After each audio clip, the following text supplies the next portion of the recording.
Hello guys, today we're gonna see how to connect a Nintendo Switch to a TV. Firstly, open the back cover of your Nintendo Switch dock. To find the back of Nintendo Switch dock with LAN port, connect the USB Type-C plug from the Nintendo Switch AC adapter into the top terminal of the dock labeled AC adapter.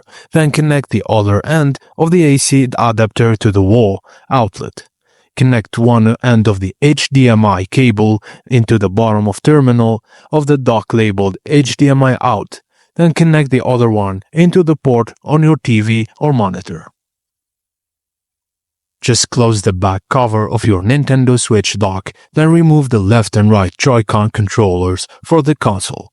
It's important if the Joy-Con controllers were not previously attached to the console, they must first be registered to the console in order to be used as a wireless controllers. Now position the console so that the console screen faces in the same direction as the front panel of the dock. Then insert the console into deck. While the console is docked, the console screen will shut off.